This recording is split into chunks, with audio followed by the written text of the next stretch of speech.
Just when tranquility was returning to Metu Community, recent happenings raised an air of uncertainty afresh. The mysterious disappearance of core members' uniform left them stunned at being a possible target and fragmented the homeliness that they were getting accustomed to. Hope they won't use the uniform for jazz. And you guys will suddenly transform to monkeys, eating our bananas, Miriam chipped in hilariously. Nnamdi giggled and laughed along. Abba, Miriam, you're getting paranoid. Paranoid, Ke? With all that has happened since we arrived here, anything is possible, she reiterated. The core members rolled into chorus laughter. On a serious note, I will mention the matter to Baba Onigi. Maybe he noticed an unusual movement, and the way forward they just summed up. Iyalaro is a household name in Metu Community, well known for the way she skillfully dyes fabrics and unveils her innovative patterns. She strolled to her backyard to inspect the freshly dyed fabrics and was stunned to discover that all her fabrics were missing. At Yala Kuko's residence, discussion was ongoing as to how 15 full-grown cocks vanished under mysterious circumstances from her poultry farm. Iyalaro walked in just in time. Good afternoon, my people. Hope all is well. With a look of dismay, Iyala Kuko indicated, all is not well, far from it. I've just been robbed. 15 full-grown cocks are missing from my poultry farm. Ha! Iyalaro exclaimed in shock. Something is going on in our community.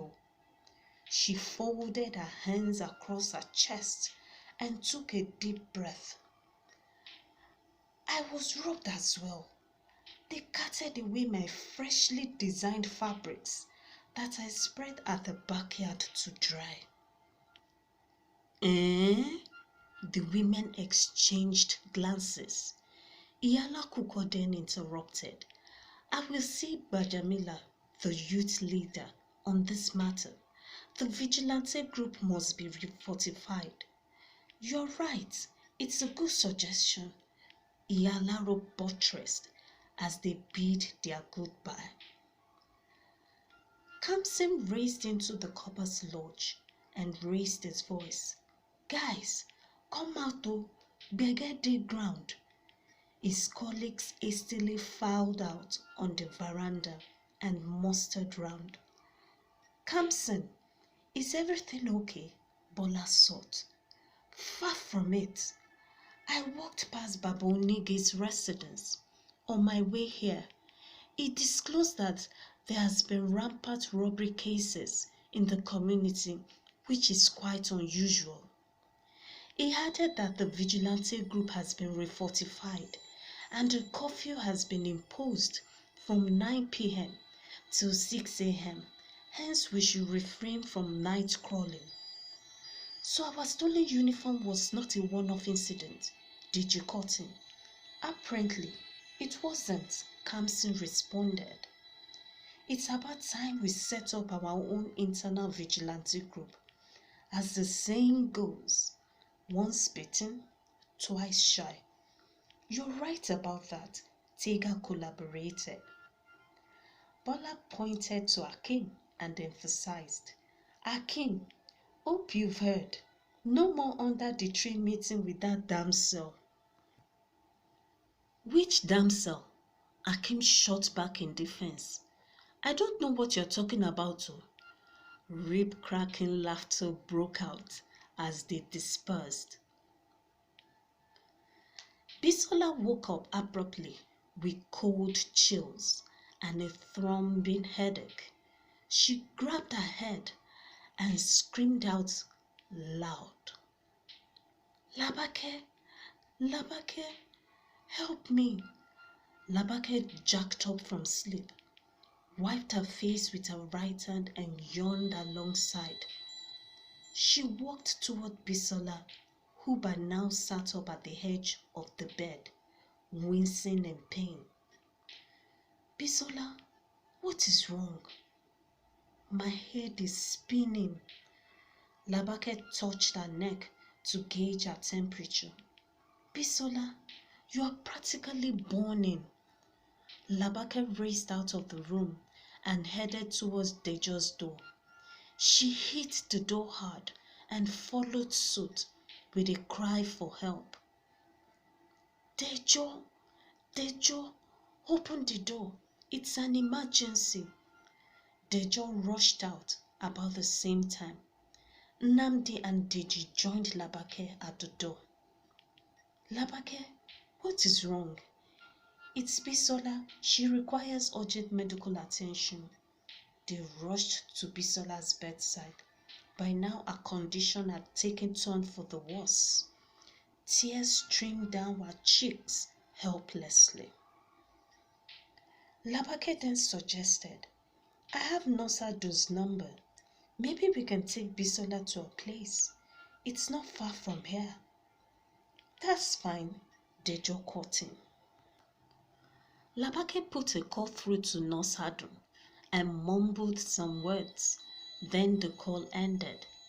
She said we can bring her now and should be mindful of the vigilantes. Nnamdi stretched his hefty biceps and lifted Bisola up in his arms. Nnamdi, Deji called out. You dey show yourself, Abi? No wahala, we go build our own. For your mind. Abeg, open door, Jare. In the space of 10 minutes, they arrived at Nurse Adu's residence. She examined Bisola, then handed her a cup of beverage. Subsequently, she gave her an intravenous injection.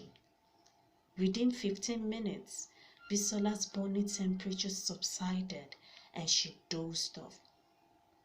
Nurse Adu, thank you. You saved the day. That's not a problem. I'm just doing my job. The high fever has abated. She should feel much better when she wakes up. Labake interrupted. Can I stay with her while the guys check back when the dawn fully breaks? That's okay. The trio headed back to the Copper's lodge. As they approached the lodge, they noticed some unusual movements and hid behind an enormous tree. Dejo pointed out, my goodness, those men are wearing our copper uniform and they have hoods on too. They definitely are not one of us, Nnamdi interjected. As the men drew closer, they dragged along 3 fully loaded bags.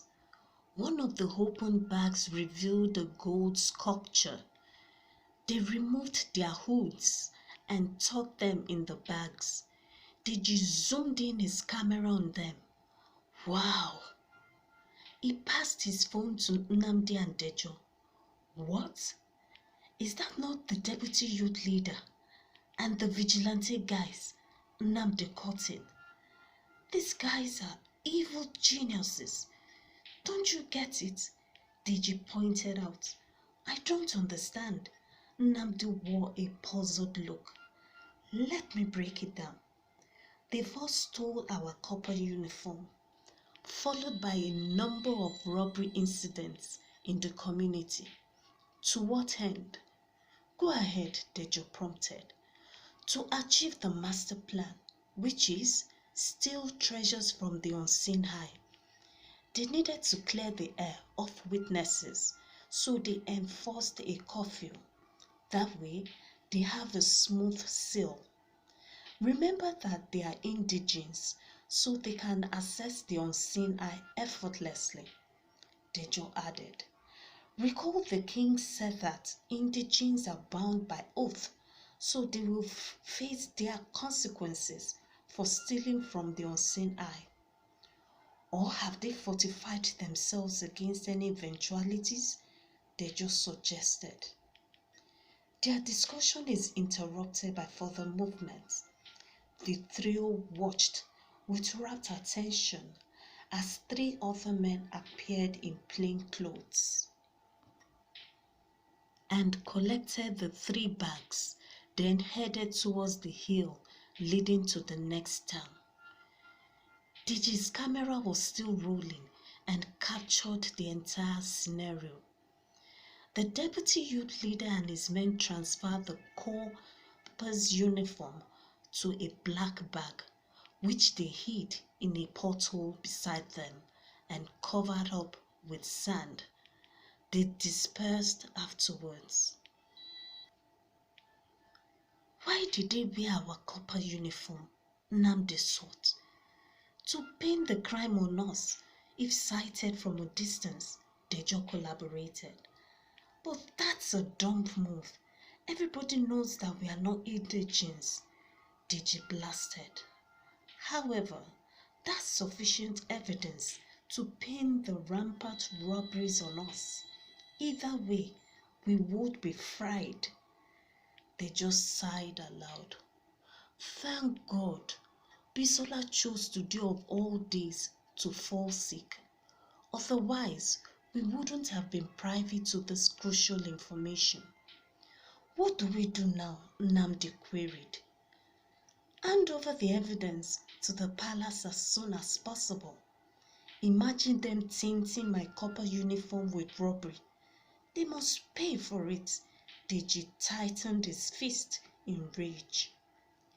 The trio headed to the king's palace in haste. Word reached the king of the atrocities committed by the deputy youth leader and his accomplices. Ajadi was banished from the community alongside his co-culprits. Days later, Metu Community woke to the shocking news that all the culprits had come down with leprosy, hence were ostracized to the leprosy colony.